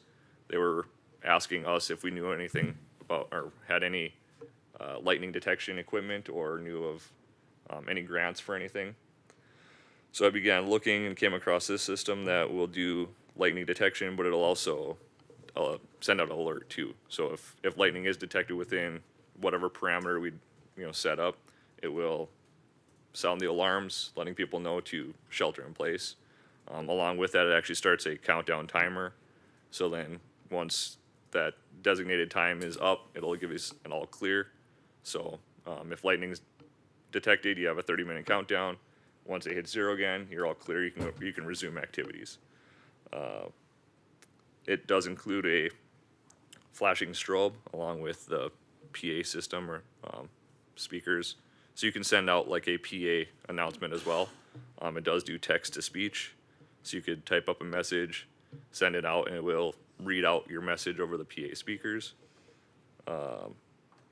They can be either hardwired or solar. They do have solar options. The solar is a little more expensive. And granted, with the weather and everything like that, the batteries during the winter probably aren't going to be as, hold up as well. So we'd be looking at doing the hardwired option. And they do also have a cellular connectivity. So we wanted to put one, say, in a remote area in the county. That is an option. We could do a cellular with solar panels and be able to have something out in the middle of nowhere. I kind of already went through the whole weather station part of it. So that price, the $3,250, is for the software, outdoor warning system, and weather station package. This price here would be for the software and just a standalone weather station. So this would not have the warning aspect of it. And those are $2,850 per station. And we'd be looking at 2 of those. So our initial thought is to deploy 3 of them across the county. I have a map here. I think it's the next slide. And then the only other addition that we would like to add would be the live streaming cameras. Those are $750 per station. So for all 3 stations, it'd be an additional $2,250. This would give us a live stream of what that weather station is picking up. So if we have weather coming in and we want to kind of get an eye on it and don't have anyone in the area, we could log in and have a live stream of the what that unit is seeing. So this is kind of our thoughts. We'd put one in Belfield, one in Dickinson, and then one in Richardson, just to kind of span the county. That gives a roughly 18 to 24 miles apart. The one in Belfield would be the standalone weather station. The one in Dickinson would be the weather station with the alert, the outdoor warning siren. Just because speaking with the golf course, that was one thing that they felt is a need. And then Richardson would be the third one to kind of span the eastern side of the county. So that way, from west central to east, we'd have some monitoring. Currently, we have to rely on the Dickinson Airport for all of our weather data, which is hard because weather can be, Belfield could have 60-mile-an-hour winds and we could have 5-mile-an-hour winds here. So unless someone is there to report that to us, or unless we have monitoring equipment there, that's the only way that we'd be able to actually know that that's occurring. So this is kind of the dashboard. It's along the top there. It's showing no cameras because obviously we don't have anything up and running currently. They did give us a demo for a couple weeks that we could kind of test it out. So that's where this dashboard came from. So the top could show your cameras. Right below that, it gives you the current weather conditions. And then the lightning status is just to the right of that, where it's saying all clear. So from that 20 to 30, so if lightning is detected within any of those 3 ranges, a timer will pop up. I have a example on from the widget app later on. Below that is the radar indicating the current radar, which you can play. Then you can see the rings. There's a red, yellow, and green ring. Those are your lightning detection rings. So if lightning is detected within any of those areas, that's what triggers the timers. If you have any policies set up, so just to the right of that, there's that like red box that's showing a high chance of precipitation exceeding a 1/4 inch. You can set those policies to whatever we want. If you want 1/10 of an inch, an inch, we can adjust those policies to whatever we feel is necessary. If there's high heat, it'll give you the heat is going to exceeding so many degrees this day. High wind, and then below that is forecast for like the day, hourly or daily. So these are some of the policies that you can create. There's the heat index, wind speed, wind gusts, and then lightning, precipitation. I believe you can do like wind chill and everything too.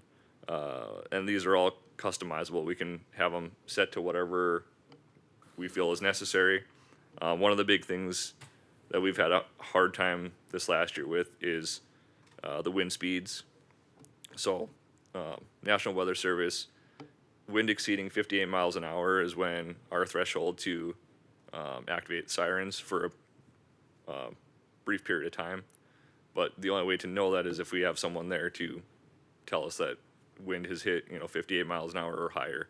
So that's kind of where the monitoring equipment and that's where this system kind of stands out from the others. We've demoed a couple other ones. This one kind of was the one that I felt had the most impact for what we need, because you can set these policies. So if the station picks up 60-mile-an-hour winds, it'll send, if we have that as our policy, it'll send an alert out letting us know that it has reached that threshold.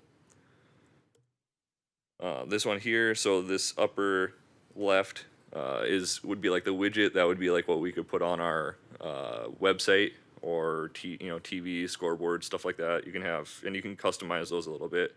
It has the temperature, the current radar, and that red ring is that 0 to 10 mile lightning ring, and then it's showing that there's no lightning detected within that 0 to 10 miles. And then right below that, it has like your current conditions and hourly forecast. And then yeah, you can put those onto your websites, TVs, scoreboards. To the upper right is kind of the Ask the Meteorologist. That's where we get that 24/7 availability or support from meteorologists. And then right below, the green text below that is actually a couple of test examples that I had messaged the meteorologist. One was over the Stark County's concerts over the Rough Rider days, and then the other one was when Gladstone had their fireworks display. And then in the center of the screen there, that Perry Weather app, that is actually what the cell phone app looks like on your cell phone. So it gives you the temperature, some basic, the wind speed direction, any policies that are in play, and then that's where you kind of see that clear, and then the 2 red circles. That's your lightning detection, and where it shows like the countdown timer. So in this example, there was no lightning detected within 0 to 10 miles. That's why it's clear. But from 10 to 20 miles and 20 to 30 miles, lightning was detected. So that's where that timer had kicked in, and it's starting that countdown to giving you an all clear. So in total, with the software, outdoor warning system, weather station, we'd be looking at one of the software outdoor warning weather stations for $3,250. Two of the just weather station software packages, totaling $5,700. Adding the live stream cameras to all three for $2,250. Shipping of $1,000 and $1,050, and then we would have to, line something up with an electrician to get them hardwired in. That I don't have a cost on because it depends on where we put it and how much labor and time is included. So kind of an initial purchase total of $12,250 with an annual subtotal, including the discounts for having multiple units, of being $11,200. So that would be what the county, or what we would be responsible for, is $11,200 a year for the system.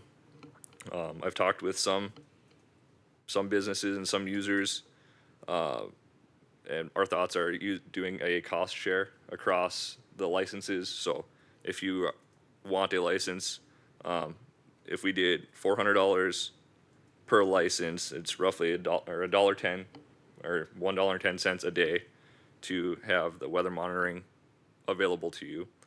So the $400 across the 30 licenses would come out to $12,000, which would give us an $800 kind of buffer for any upgrades, or when we go to renew, if there's a price increase, it would kind of help us offset some of that pricing.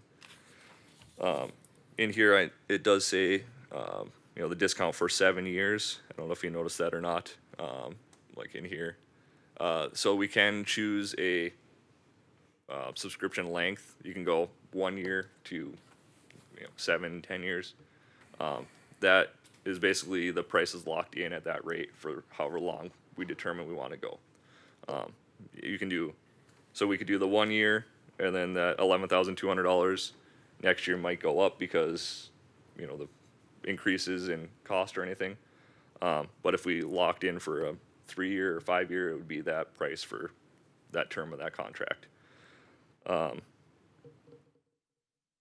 think there's so that's kind of, yeah. Do you guys have any questions? So the targeted 30, who would be your prototype, the typical user at the $400? So what our emergency services would have, an account for sure. So we can monitor that for the sirens and activations and just getting alerts out to the public. Dispatch would have a license just so they could also monitor, because they have the ability to send out those alerts as well, and to alert first responders. Mostly public.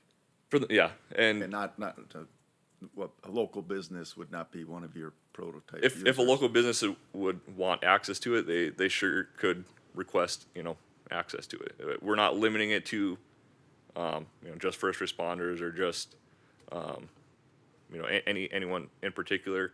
The golf course is kind of where we got this whole process began, just with them asking about lightning detection, and then looking into a bunch of different things.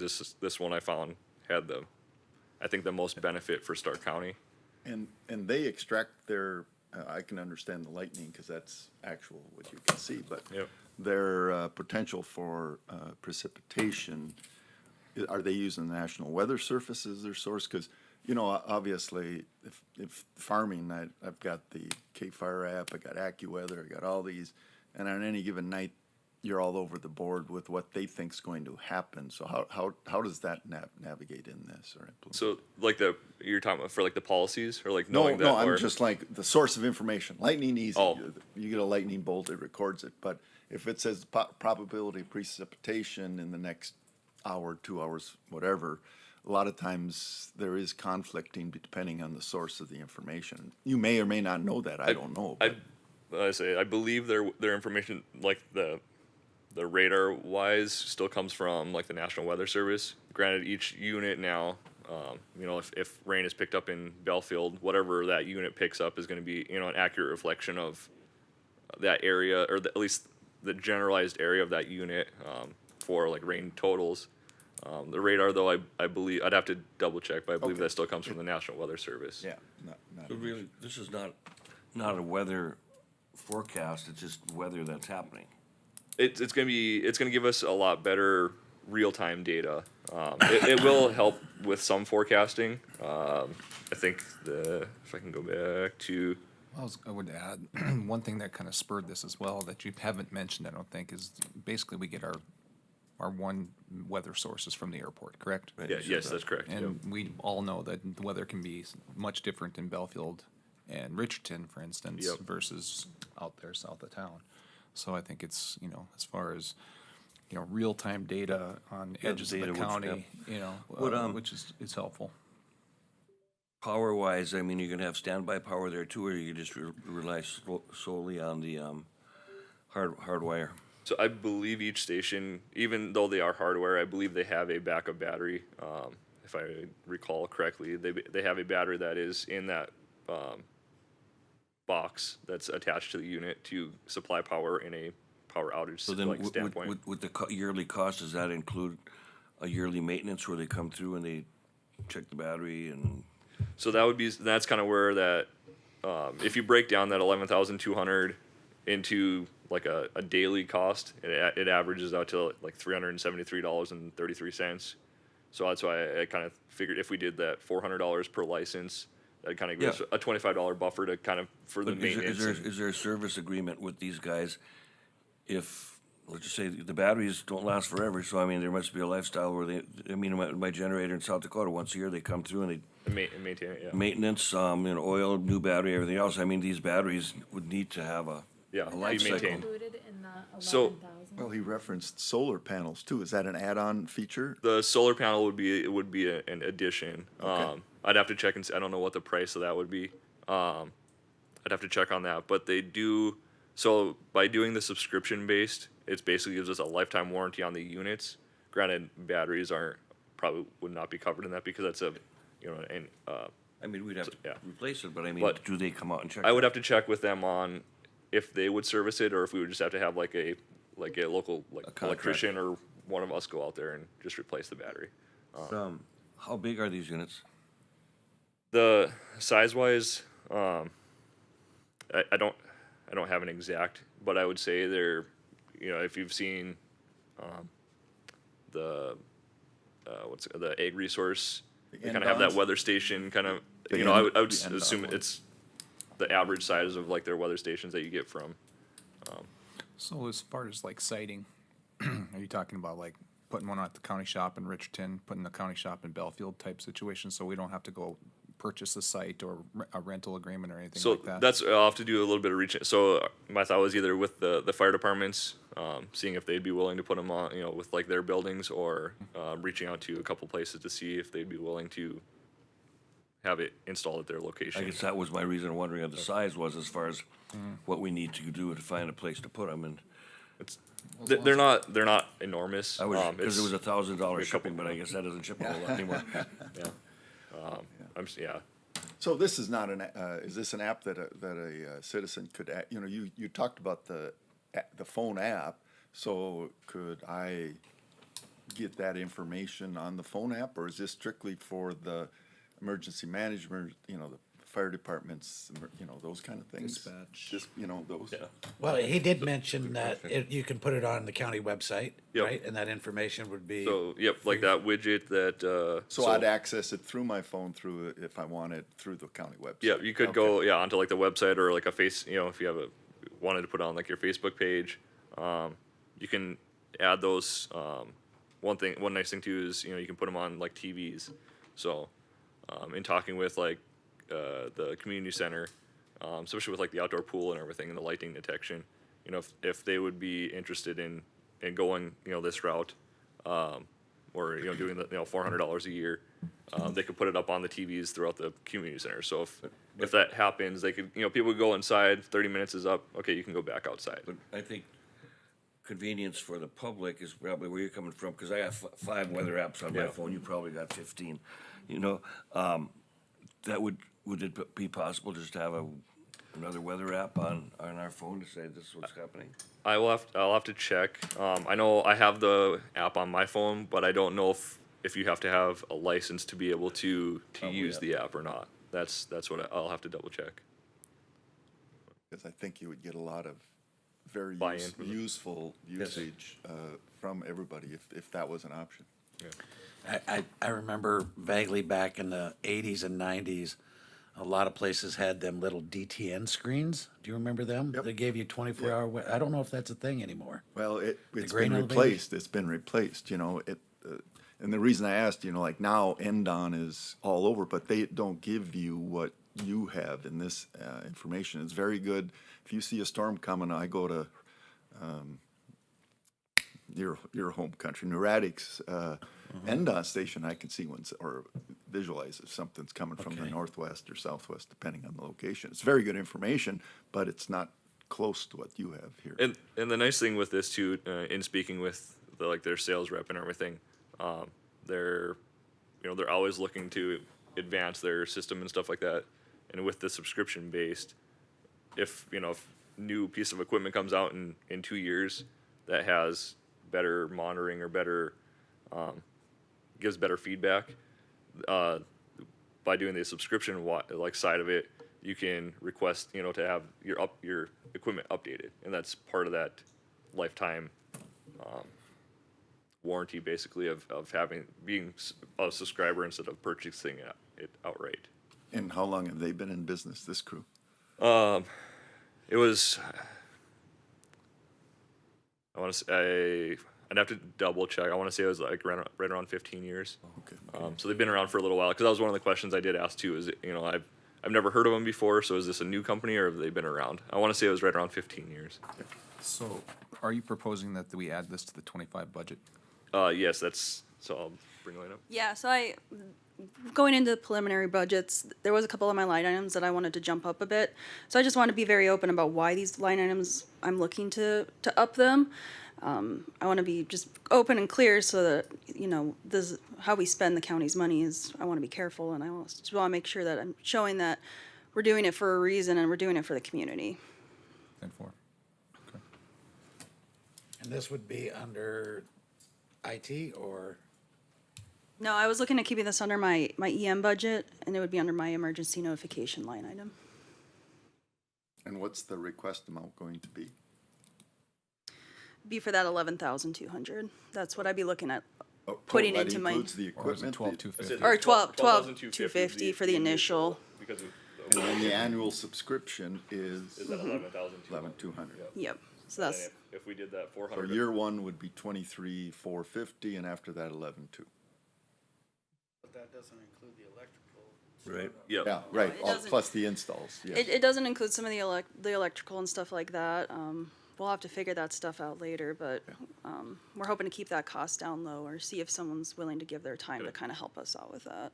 And how many licenses were there you were 30. planning on So initially? each station gets 10 licenses, so we'd have 30 in total to start with, and then you can purchase subscriptions beyond that. So if we get this going and we have 60 people that want access to it, we can always purchase additional. That's where Bernie hit on this. I mean, I wonder if that's possible to, you have the initial 30 subscriptions so that you can hand out to municipalities, fire stations, so on and so forth. But to create an app that anybody could download that app for whatever, $1 or whatever a month, so the whole county can get this information, it'd be great. Yeah. I don't know if that's possible. But Yeah, I can check into that though. The app, the batteries, and yeah, so. Is there anything else? Are there any other questions? Thank you. So this would come Good. out of to your budget to a general? I mean, it'd just be part of your budget. Yeah, it would have to be part of my budget since that yearly fee would be that 11,000. So I was just looking at adding that to my budget. Yeah, you can bring that on the 17th, I'm assuming. Mm-hmm. Got it. But I just wanted to bring that before you guys as to one of the reasons why, so. The only thing else I had to add, since we did agree to that JPA with the city for that advisory board, we do need to elect a county representative from the board. So I'd either be looking for a recommendation or I can give my recommendation. Listen to your recommendation. Willing to listen. So I would like to recommend Commissioner Claris for that board. Okay.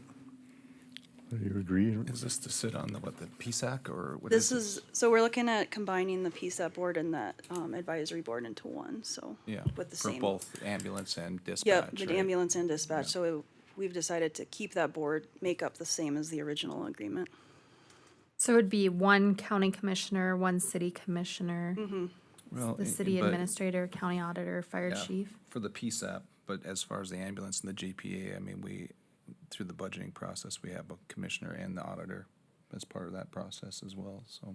But anyway, for the PSAP was what you're basically talking about.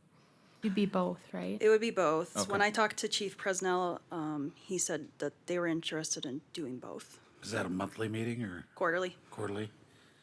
So you can still participate in pickleball. That's Neil. Oh, that's I boy, stay away you- from that Yeah, stuff. it was a nice slow Well, log I there, would but definitely. I'll pass. I've been part of the process, and so is Bernie. But I appreciate the opportunity to be a part of that. I think something that's been created. There's this whole. It started with dispatch, and we listened to our stakeholders out there, all of the small fire departments and whatnot, and they expressed some interest in getting that going. And I think it's been a great accomplishment to get this far. So. I would move that Commissioner Claris be appointed to the JPA board, or the board that you're referencing. Yeah, PSAP. PSAP or the PSAP. Emergency Services Board, whatever they've yeah, called it emerg- now. I yes. don't even know anymore. If I had PSAC, that. actually, Public Service Advisory Committee. Public, yeah. Okay, anyway, Mr. Claris, I would nominate. And I'd second. Motion a second. All in favor, state aye. Aye. Aye. Was opposed? Motion carried. Thank you. Thanks.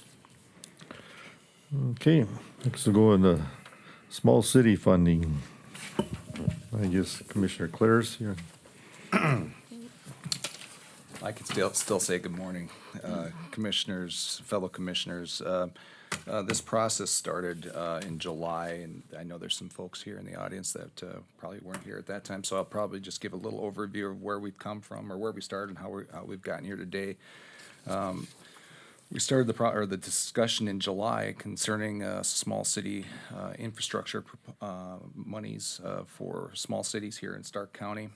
It was spurred initially by the city of Taylor actually came here and asked for some support, and I think there was generally a positive reaction from this commission concerning this, but we struggled with it just because we really don't have our own infrastructure in place to handle something like this. Of course, where's the money going to come from, and as far as on a fairness basis and all these things. So I followed the July meeting and brought to the August meeting a Stark County Small Cities Infrastructure Proposal, which outlined or it provided a framework of the funding, which was based on population across the county, and some parameters as far as where the funding would come from, how much the funding would be. We proposed contributing $1 million from the general fund into a special fund for this project. And we did, lay out other parameters. It would be annually, there would be a maximum draw annually, and then with the eventual sunset of all these monies being spent, or even if they're not spent, this would sunset on December 31st, 2028. At our August meeting, we had a good discussion. Commissioner Marsh brought some good points, and we discussed possibly, putting together some criteria. And I have to tell you that, through the process, and I have to thank Commissioner Messer and Auditor Richard for their input through this process. I think it's been a very good collaborative process, and some really good discussion. And the further and further I got into this, the more I like it. I think it really provides some real opportunity to help some folks out here in this county. So that said, what's been provided in your packet is I've provided now, on top of the original framework for the funding of this proposal, a criteria to start with. And I can go through some of the highlights of this, and of course we should have some discussion, but One of the first criteria is, aligning with county priorities and safety being, a big priority here. And, obviously, good, safe water systems, sewer systems, and critical road infrastructure are really important to every city and to their citizens. So, wanting those projects to demonstrate clear and measurable impact for community safety.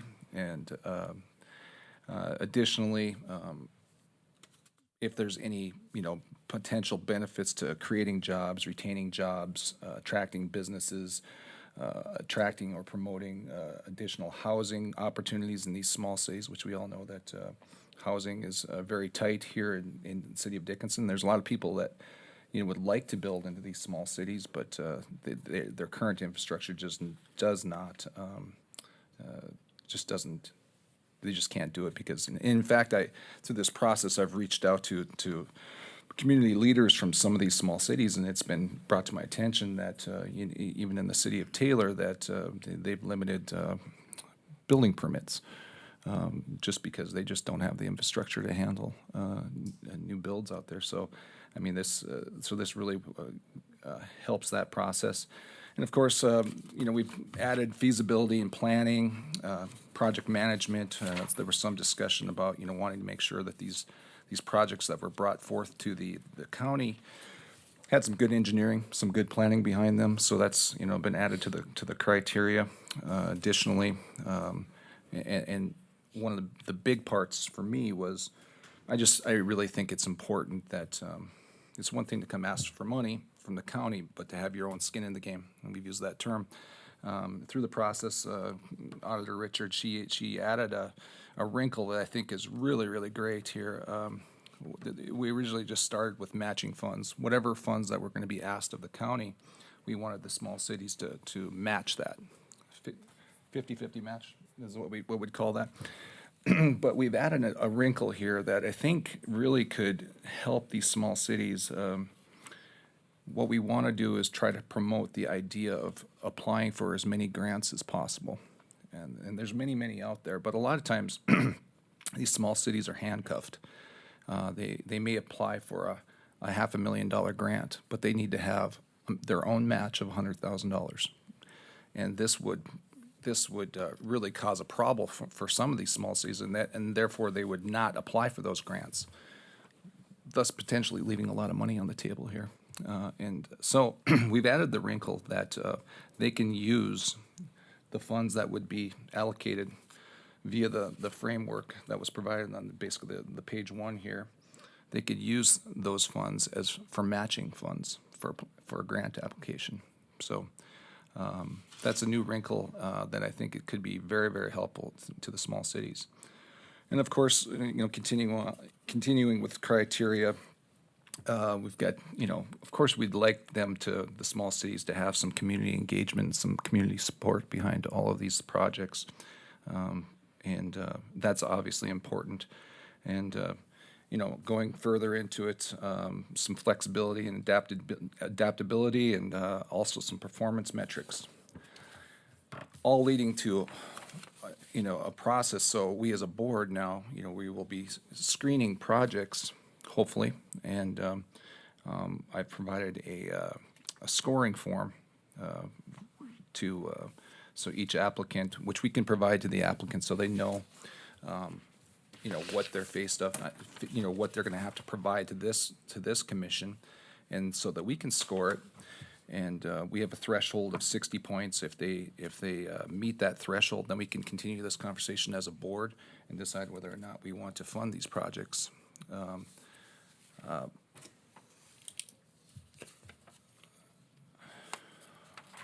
one more point here. What's the total number of points available? 100. So 100 points total, obviously. But we wanted to, one thing that I would really like to see some of these projects happen for these small cities. I think we all here agree the importance of the small cities, and I didn't want to make the scoring and the criteria so onerous that small cities just couldn't tackle it. It's just too much information, and or that they can't provide. And so I did actually reach out, you know, even to some engineers, an engineer locally, you know, trying to, you know, run this scoring past them. And like I said, I think we want to have a standard, but we don't want to make it so onerous that people can't, or that these small cities can't get this going. I mean, so that's kind of the thought process behind the criteria and the scoring form. And with that, I'd take open discussion. I like it. It's very well put together. I guess I didn't go through the scoring very close. I don't know. I guess when I think of scoring, I think of school and grades. Yeah, You know? yeah. And 60% is really not passing. Yeah. You know? But in this aspect, I think it probably could be. And to get the money from us, I mean, the project got to be completed before we give them the money, or how's that going to work? Well, I I mean, think- what kind of guarantee do we have that Well, finalized? Yeah, Paul could answer that, but I would say once the city spends their share and we match, I think that would be the trigger, right? In that regard, and I don't know if you have other questions, Bernie, because I was Part going of to the criteria in the list in there, they have to come up with regular progress reports too as they go through, so. There's performance metrics built in there. Right. We want to be a partner and we want to be in the know, Yeah, right? yeah, we have to be their partners. Well, and just, you know, so Jeff's brought this in this morning, and I just did a quick, easy for me to say. Quack, rundown of this, and I just went through the scoring process. We do this at Stark Development all the time on projects, and it's very, very similar as, you know, feasibility for, you know, whatever. And they're well, just on my personal scoring, they would be well over 80 on their project. So I don't think a high number is It's not that difficult difficult to get. Right, exactly, that's my point. Like, you know, and ultimately this board would have that decision to fund it, right? I mean, but I think for transparency, and to demonstrate that we are, you know, taking this very seriously and protecting the public dollars here, that we should put some criteria and some scoring behind it. And I guess that's part of, you know, I'm Some still justification. wondering about the $3 million. Like in the 4 years I've been here, I'm trying to think if there's any projects that small cities have come to us that we've refused. Well, we've done a lot of no action. Right. Southard haven't came paid to for us, any small Richardson city has come Okay. to us. Taylor came to us, and Yeah, and it's one just thing, we seem to be a little paralyzed, just because we just didn't have a framework to do it, justification. I mean, we all, we answer to the taxpayer, and we want to have some justification of why we think it's important, and Well, they're this qualified. criteria is very good. Yeah. Absolutely. Some qualified projects here. We don't want to just be giving money away on a, you know, easy basis here. We want to make sure that there's some accountability here. Any other questions? And so this would be $1 million a year for 3 years. Yes, sir. And we're not kicking out $3 million right from the start. That's correct. And then, like I said, the framework here is that, I mean, in year one, for instance, the city of Belfield was 38.56% of the population. They would have $385,598.14 available to them in the first year. Okay. That said, if they don't spend it in the first year, it would carry over. Right. Okay. But ultimately, if they don't come with projects or bring projects that don't meet our criteria, they may not receive any of this money. There is no guarantee to any of these small cities that they have to come with good projects that meet criteria. And So after 3 years it's done, or after, and it Fourth- comes back? the fourth year. The fourth year it's done, or do we Yeah. just leave that? No, it's, in there it says basically December 31st, 2028, you either spend it or you lose it. there's a sunset, and I think that some thought process was in there was, we don't want to burden the future commission with this decision today. I mean, that would be up to the commission, the future commissions, to, if they want to continue it and continue to fund it or whatever, that is completely up to them. And I think part of the mindset at this point in time too, at least for me personally, is Measure 4. I personally feel Measure 4 would be devastating to small communities. It will be. And so if it does pass, we can't have them, you know, we have to kind of be preemptive and not reactionary, and so that's part of this mindset as well, so. but I think it's a good program. I think we should adopt it and move on and put it in our budget for next year. So does any other counties, I mean, are there other counties that have programs like this? Not exactly. It's like what we do. If somebody comes in, asks for something, and they react to individual things, whether it be a fire truck or whatever, so yeah. Dunn County has something a little similar. It's kind of a different scope, but they do have something similar where there's an application process, and they can come to the county and ask, and there's some parameters, but it's not quite for like this. I think that's for house buying and stuff, right? I think they have a safety thing And as there's well. another one, yeah, it's pretty broad, but. Yeah.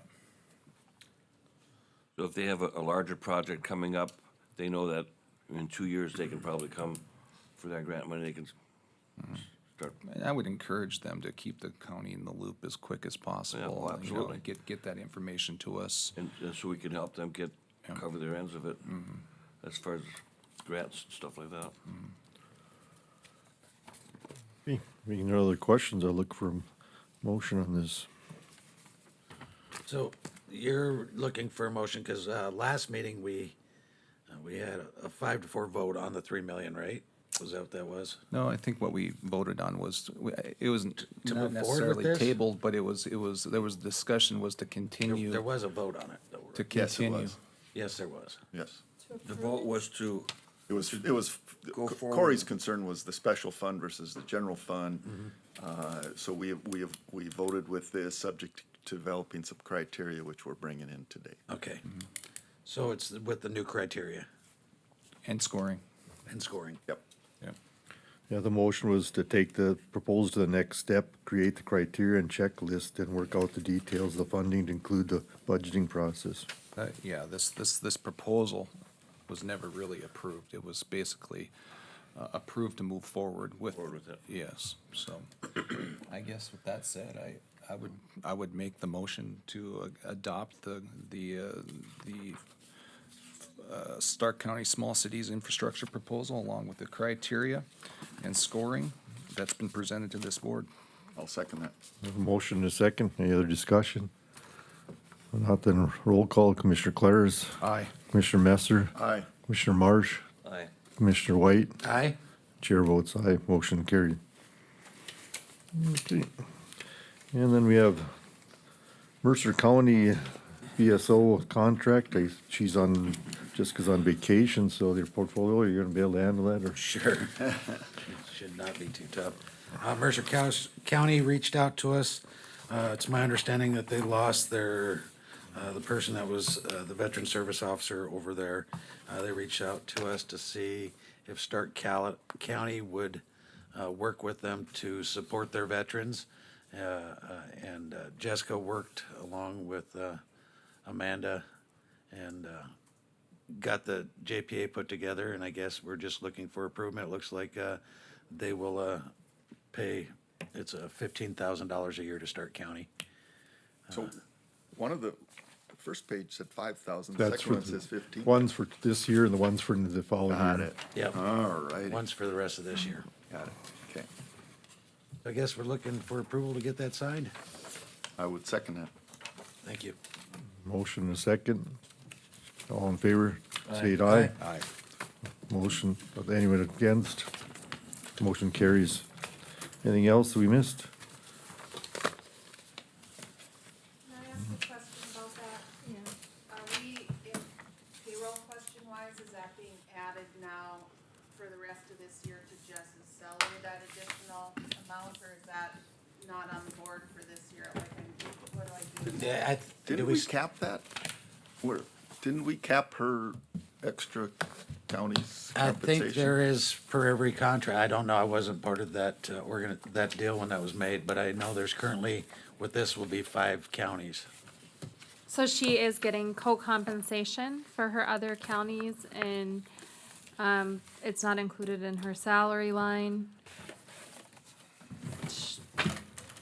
That's up to the commission. I mean, And it's separate from her you salary. can wait if you want to look at that on the September 17th meeting, I would but like us, I'm trying to remember the conversation, because we talked about, you know, because there was an incentive to get the first one, the two, the third county, and now we're at 4 or 5.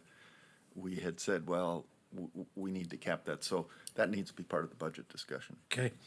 Okay. Okay, anything else? Not look for a motion to adjourn then. Make a motion to adjourn. For a second, So moved. all in favor, state aye. Aye. Aye, those opposed, motion carried. Thank you.